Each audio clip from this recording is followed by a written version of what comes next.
Hello viewers, வணக்கம் and welcome to Fight Club. So June 10, 2025 ஓட daily news analysis தான் இப்போ நம்ம இந்த வீடியோவில் பார்க்க போகிறோம். ஸோ அடுத்த நியூஸ் வந்து பார்த்தீங்கன்னா அந்த கோவாவில் அந்த டாக்டரோட ஸ்ட்ரைக்ஸ், டாக்டர்ஸ் எல்லாம் சேர்ந்து ஒரு ஸ்ட்ரைக் போயிருக்காங்க. என்ன ரீசன் அப்படின்னு பார்த்தீங்கன்னா ஒரு ஹெல்த் மினிஸ்டர் அந்த ஒரு டாக்டரை பப்ளிக்காக திட்டி அவரை ஃபயர் பண்ணியிருக்காரு ஃபார் சம் B12 இன்ஜெக்ஷன் ரிலேட்டடான இஷ்யூ.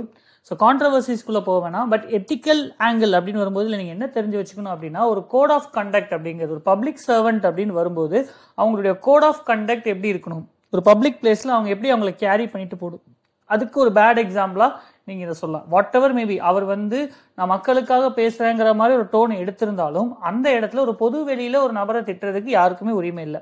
ஸோ அந்த ஆஸ்பெக்டில் எத்திக்ஸில் கோட் ஆஃப் கண்டக்ட் அப்படின்னு வரும்போது கொஞ்சம் முக்கியமான ஆஸ்பெக்ட், அது பார்த்து வச்சுங்க. அடுத்து வந்து பார்த்தீங்கன்னா இன்னொரு எத்திக்கல் நியூஸ், இது கொஞ்சம் பாசிட்டிவான நியூஸ். அது என்னன்னா ராஜஸ்தானில் வந்து உங்களுக்கு வாட்டர் கன்சர்வேஷனுக்கு ஸ்டெப் எடுத்திருக்காங்க. அதில் வந்து நிறைய அந்த குளங்கள் வெட்டி வச்சிருக்காங்க. ஓகேங்களா, இது வந்து அந்த விப்ரா கோயல் அப்படிங்கிற ஒரு IIT ஆலும்னஸ் அவர் தான் ஸ்டார்ட் பண்ணியிருக்காங்க. ஸோ ரெயின் வாட்டரை கேட்ச் பண்ணி ரெயின் வாட்டர் ஹார்வெஸ்டிங் அப்படின்னு வரும்போது ஒரு எக்ஸாம்பிளாக நீங்கள் இதை கோட் பண்ணலாம். ஓகேங்களா, ஸோ இது நம்ம நேற்று சென்சஸ் பற்றி டீட்டெயில்டாக ஒரு நியூஸ் அனாலிசிஸ் பார்த்துருந்தோம் டெக்ஸ்ட் அண்ட் கான்டெக்ட்ல. அது சம்மந்தப்பட்டு சென்சஸ் ஏன் முக்கியம் அப்படிங்கிற மாதிரி சொல்கிற ஒரு எடிட்டோரியல் தான். ஓகே, இங்கே வந்து பார்த்தீங்கன்னா எகெயின் நம்ம பார்த்த அதே கதை சொல்லியிருக்காங்க. இன்னொன்று என்னன்னா 16th ஃபினான்ஸ் கமிஷனுக்கும் சென்சஸ்க்கும் உள்ள தொடர்பு, அந்த பண பங்கீடு அப்படின்னு வரும்போது அதுலேயும் சென்சஸ் முக்கியம் அப்படிங்கிற ஒரு விஷயத்த இங்கே ஹைலைட் பண்ணியிருக்காங்க. ஓகேங்களா, மற்றபடி இதில் எதுவும் புதுசாக இல்லை. So empowering women in agriculture அப்படிங்கிற மாதிரி ஒரு நியூஸ் அனாலிசிஸ் இது எடிட்டோரியல். இதில் வந்து பார்த்தீங்கன்னா 2026 அப்படிங்கிறத international year of women farmer அப்படிங்கிறத அறிவிச்சிருக்காங்க. ஓகேங்களா, நமக்கு இயர்ஸ் ஆல்ரெடி கேட்டிருந்தாங்க இல்லையா இந்த வருஷம் கூட, ஸோ அதில் இது கொஞ்சம் சிக்னிஃபிகண்ட். ஓகேவா, தென் நீங்கள் வந்து இனாக்ட் அப்படிங்கிற ஒரு ப்ராஜெக்டை பற்றி தான் திரும்ப ஹைலைட் பண்ணியிருக்காங்க. இதை நீங்கள் ஒரு கேஸ் ஸ்டடியாக யூஸ் பண்ணிக்கலாம். ஓகேங்களா, இனாக்ட் அப்படிங்கிறது அசாமோட ஒரு project, enhancing climate adaptation of vulnerable communities through nature based solution and gender transformative approach. அப்போ இங்கே ரெண்டு விஷயம் இருக்கு. ஒன்று நேச்சர் பேஸ்ட் சொல்யூஷன், இன்னொன்று வந்து பார்த்தீங்கன்னா women centric gender transformative approach அப்படிங்கிறது இருக்கு. ஓகேங்களா, இது வந்து வேர்ல்ட் ஃபுட் ப்ரோக்ராம் அப்படிங்கிறவங்க தான் கவர்மெண்ட் ஆஃப் அசாமோட சேர்ந்து பண்ணிட்டு இருக்காங்க நகாவன் அப்படிங்கிற ஏரியாவில். ஓகே, ஸோ இது வந்து பார்த்தீங்கன்னா உங்களுக்கு கிளைமேட் ரிலேட்டடானது இன்ஃபர்மேஷனும் கொடுக்குறாங்க, விமன் எம்பவர்மெண்ட்டையும் புஷ் பண்ணுறாங்க, and resilience and informed decision making அப்படிங்கிற செவரல் குட் ஆஸ்பெக்ட்ஸ் அப்படிங்கிறது இங்கே இருக்கு. ஓகே, ஸோ இதை ஃபினான்ஸ் பண்ணுறதுக்கு உங்களுக்கு கவர்மெண்ட் ஆஃப் நார்வே ஃபினான்ஸ் பண்ணிட்டு இருக்காங்க. அவங்க வந்து பார்த்தீங்கன்னா அவங்க self sufficiency in food production ஒரு உமன்ஸ் ரைட்ஸ் சம்மந்தப்பட்டு அவங்க இந்த ஃபண்டிங் அப்படிங்கிறத கொடுத்துட்டு இருக்காங்க. ஓகேவா, தென் விமன் அப்படின்னு வரும்போது அக்ரிகல்ச்சரில் அவங்க பங்கு அப்படின்னு சொல்லும்போது இங்கே ரொம்ப முக்கியமான டேட்டா கொடுத்துருக்காங்க. ஒன்று வந்து பார்த்தீங்கன்னா சவுத் ஏஷியா லெவலில் அக்ரிகல்ச்சர் லேபரில் 39% அப்படிங்கிறது வந்து விமன் தான். Then 60% to 80% of food production in developing countries is by responsibility of women அப்படிங்கிற ஒரு முக்கியமான டேட்டா. இதை நீங்கள் கோட் பண்ணலாம். இந்தியா ஸ்பெசிஃபிக்காக பார்க்கும்போது 80%, ஓகேவா, வேலைக்கு போகிற 80% பெண்கள் அப்படின்னு எடுத்துக்கிட்டிங்கன்னா அவங்க அக்ரிகல்ச்சரில் தான் அவங்களுடைய வேலை அப்படின்ற ஒரு விஷயம் இருக்கு. தென் அப்படி இருந்துமே வெறும் லேண்ட் அப்படின்னு பார்த்தா 14% மட்டும்தான் விமன் கிட்ட இருக்கு. ஸோ இது வந்து ஒரு இன்இக்வாலிட்டி, ஜெண்டர் இன்இக்வாலிட்டி அப்படின்னு வரும்போது இந்த லேண்ட் ஹோல்டிங் அப்படிங்கிறது ரொம்ப முக்கியமான ஒரு டேட்டா. இது நீங்கள் மனப்பாடம் பண்ணி தான் ஆகணும், நிறைய இடத்துல நீங்கள் யூஸ் பண்ணிக்கலாம். ஓகேவா, அதுலேயும் வந்து பார்த்தீங்கன்னா உங்களுக்கு ஃபீமேல் லேண்ட் ஓனர்ஷிப் அப்படிங்கிறது வந்து பார்த்தீங்கன்னா உங்களுக்கு நேஷனல் ஃபேமிலி ஹெல்த் சர்வே படி 8.3% தான். ஓகேவா, ஸோ அதுவும் ரொம்ப முக்கியமான ஒரு டேட்டா. தென் இதுக்காக ஸ்கீம் அப்படின்னு பார்த்தீங்கன்னா மகிழா கிஷான் சசாக்திகாரன் பரியோஜனா அப்படிங்கிற ஒரு ஸ்கீம் இருக்கு. இது வந்து பார்த்தீங்கன்னா மெக்கனைசேஷன் அண்ட் ஸ்கில்லிங் சம்மந்தப்பட்ட ஒரு ஸ்கீம். ஓகேங்களா, then 30% of national food security budget அப்படிங்கிறது விமன் ஃபார்மர்ஸுக்காக அலோகேட் பண்ணியிருக்காங்க. இது கவர்மெண்ட் சைடில் எடுக்கப்பட்ட ஸ்டெப்பு. ஓகே, ஸோ இந்த இனாக்ட் ப்ராஜெக்ட் எகெயின் அதோட ஹைலைட்ஸ் என்ன அப்படிங்கிறத திரும்ப சொல்லியிருக்காங்க. ஓகேங்களா, ஸோ இனிமேல் என்னென்ன ஸ்டெப்ஸ் எடுக்கணும் வே ஃபார்வர்ட் அப்படின்னு எடுத்துக்கிட்டிங்கன்னா பாலிசி வந்து அந்த விமனோட தனித்துவமான தேவைக்கு ஏற்ற மாதிரி இருக்கணும். Unique needs of women farmer அப்படிங்கிறத அட்ரஸ் பண்ணியிருக்கணும். ரெண்டாவது வந்து பார்த்தீங்கன்னா டேட்டா ஜெண்டர் லென்ஸ் ஜெண்டர் பார்வையில் நல்ல டேட்டா எடுத்து அதுக்கேற்ற மாதிரி பாலிசி மேக்கிங் கொண்டு வரணும். தென் அக்ரி வேல்யூ செயினில் விமன் உள்ள வர மாதிரி நிறையா ஸ்டெப்ஸ் எடுத்தாகணும். ஓகேங்களா, தென் ஃபினான்ஸ் விமன் கிடைக்கிற மாதிரி ஸ்டெப் எடுக்கணும் அப்படிங்கிறது தான் இந்த எடிட்டோரியலோட கம்ப்ளீஷன். ஓகேங்களா, இன்னொரு நாள் நம்ம ஒரு கொஸ்டினாக பார்க்கலாம். ஸோ இங்கே 2 நியூஸ் இருக்கு. ஒன்று வந்து பார்த்தீங்கன்னா உங்களுக்கு எலெக்ஷன் கமிஷன் ஆஃப் இந்தியா சம்பந்தப்பட்ட ஒரு நியூஸ்.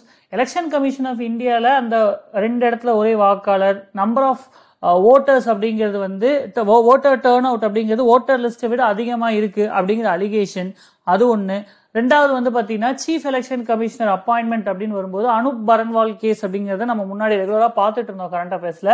அந்த கேஸ்ல என்ன சொல்லியிருப்பாங்கன்னா, எலெக்ஷன் கமிஷனர் அப்படிங்கிறவங்க அப்பாயிண்ட் பண்றதுக்கு ஒரு பேனல் ஒரு ஹை லெவல் கமிட்டியில உங்களுக்கு சீஃப் ஜஸ்டிஸ் ஆஃப் இந்தியா இல்ல அவரால் அப்பாயிண்ட் பண்ற ஜட்ஜஸ் இருக்கணும் அப்படின்னு கோர்ட் சொல்லியிருப்பாங்க. பட் பார்லிமெண்ட் அந்த ஒரு லா ஆக்ட் கொண்டு வந்திருப்பாங்க.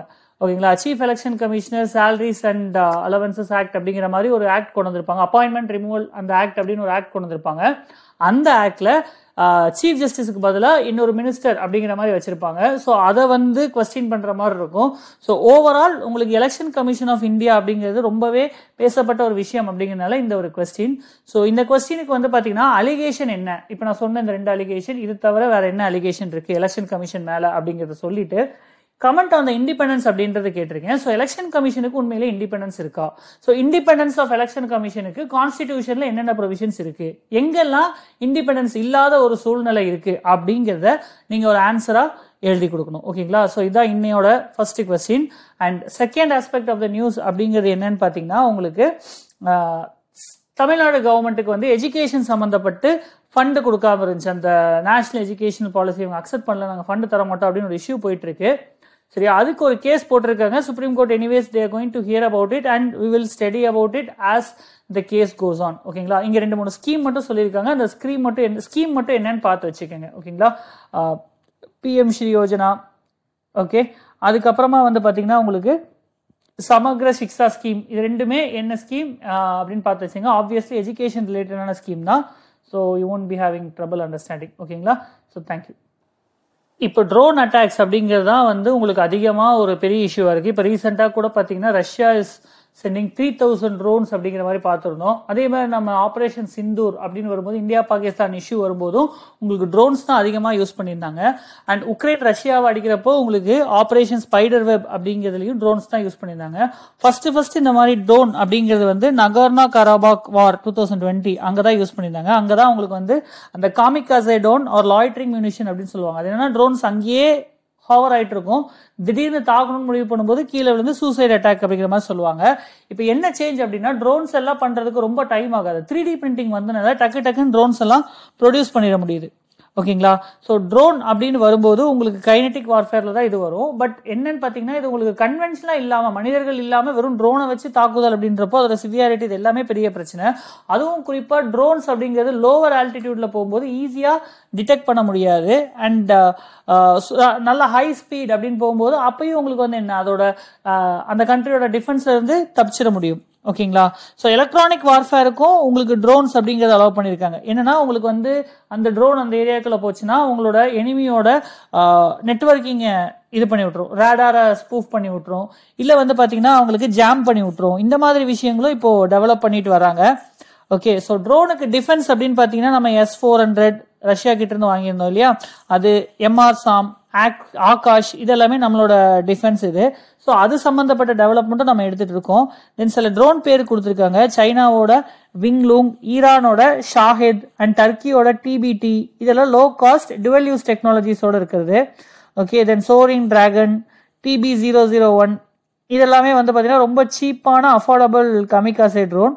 ஸோ ட்ரோன் வார்ஃபேர் அப்படிங்கிறது ரொம்ப முக்கியமா போயிட்டு இருக்கு. ஸோ இந்தியாவும் அதை சார்ந்து டெவலப்மெண்ட்டை எடுத்துட்டு போயாகணும். ஓகே, ஸோ நீங்க ஆல்ரெடி பிலிம்ஸ் படிக்கும்போது ட்ரோன்ஸ் இதெல்லாமே நீங்க பார்த்துருப்பீங்க கரெக்டா. அண்ட் லாஸ்டா வந்து இந்த ஆபரேஷன் சிந்தூர் வரும்போதும் நான் சில ட்ரோன்ஸ் பேர்லாம் சொல்லியிருந்தேன்.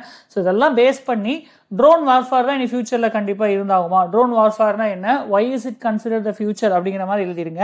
தென் இந்தியாவோட ஏர் டிஃபென்ஸ் எந்த அளவுக்கு இருக்கு, இந்தியாவோட ட்ரோன் கேப்பபிலிட்டி என்னவா இருக்கு அப்படிங்கிறது GS3 சயின்ஸ் ரிலேட்டடான ஒரு மெயின்ஸ் கொஸ்டின் அண்ட் ஆன்சர். ஓகேங்களா, so hope you right it. So இந்த நியூஸ்ல வந்து பாத்தீங்கன்னா நிக்கல் சம்பந்தப்பட்டது. ஸோ நிக்கலோட ஓர் அப்படிங்கிறது கார்னியரைட் அப்படின்ற ஒரு ஓர் தான். இது கிரீனிஷ் நிக்கல் ஓர்.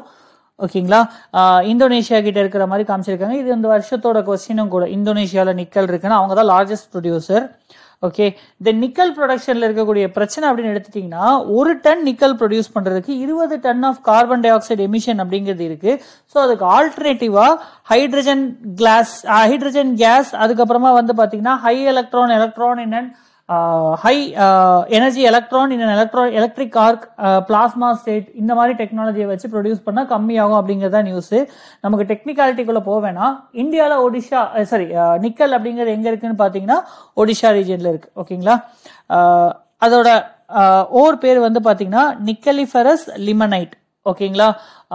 இதுதான் வந்து இந்தியாவோட நிக்கல் ரிசோர்ஸ் அப்படிங்கிறது. நிக்கல் வந்து பாத்தீங்கன்னா உங்களுக்கு எலக்ட்ரிக் இவி பேட்டரிஸ்லாம் ரொம்ப முக்கியமா இருக்கக்கூடியது. ஓகே, ஸோ அவ்வளோதான். ஸோ இதெல்லாம் ஜஸ்ட் ஒன் லைனர், நோட் பண்ணி வச்சுக்கோங்க. ஹீங் ஆர் அசோஃபைடேட்டா அப்படிங்கிறது வந்து நம்மளோட ஃபுட் இதுல குவிசைன் எல்லாத்துலயுமே ரொம்ப முக்கியமா இருக்கு.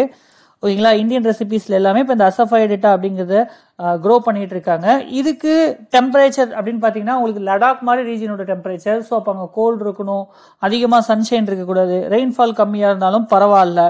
ஓகே, ஸோ அதெல்லாம் வந்து இந்த கிராப்போட ஃபீச்சர்ஸ் அப்படின்ற மாதிரி சொல்லியிருக்காங்க. வேற எதுவும் இம்பார்ட்டன்ட் இல்லை. அடுத்து SEZ நார்ம்ஸ் அப்படிங்கிறத கொஞ்சம் ரிலாக்ஸ் பண்ணியிருக்காங்க.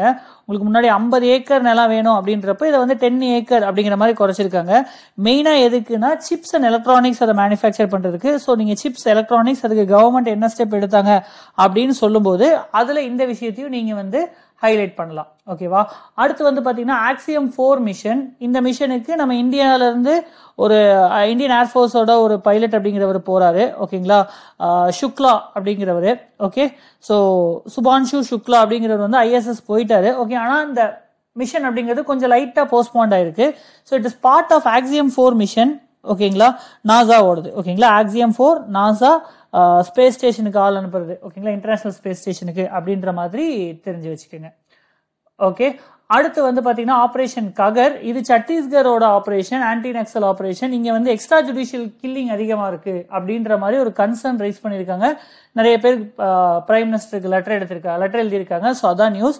அடுத்து Cyprus, prime minister visiting Cyprus. அதனால வந்து அந்த ரீஜனை மேப் பார்த்து வச்சுங்க. டர்க்கிக்கு பக்கத்துல இருக்கும் சைப்ரஸ். ஸோ அது பக்கத்தில் இருக்கக்கூடிய வாட்டர் பாடிஸ் என்னென்ன, இது எல்லாமே ரொம்ப ரொம்ப important. So kindly note it down. So thank you so much for patiently listening to this video and hope you like this video. மறக்காம உங்க ஃப்ரெண்ட்ஸுக்கு ஷேர் பண்ணுங்க, சப்ஸ்கிரைப் பண்ணுங்க. Then we do have a Telegram channel. So Telegram channel join பண்ணிக்கங்க. And ஃபர்தரா வந்து பாத்தீங்கன்னா உங்களுக்கு மெம்பர்ஷிப் ஜாயின் பண்ணீங்கன்னா உங்களுக்கு இந்த கரண்ட் அஃபேர்ஸ் அப்படிங்கிறது ஹோலிஸ்டிக்கா ப்ரெசென்ட் பண்றதுக்கான ஒரு ஆப்பர்ச்சுனிட்டி இருக்கும். அங்க உங்களுக்கு எக்ஸ்க்ளூசிவ் வீடியோஸ் இருக்கும், கரண்ட் அஃபேர்ஸ் ரிலேட்டடா நோட்ஸும் கொடுக்கப்படும். ஓகேங்களா. ஏன்னா நியூஸ் பேப்பர் தவிர உங்களுக்கு PIB இங்கிருந்து வரக்கூடிய அடிஷனல் நியூஸ் அப்படிங்கிறது அங்க கவர் ஆயிடும். ஓகேங்களா. So thank you.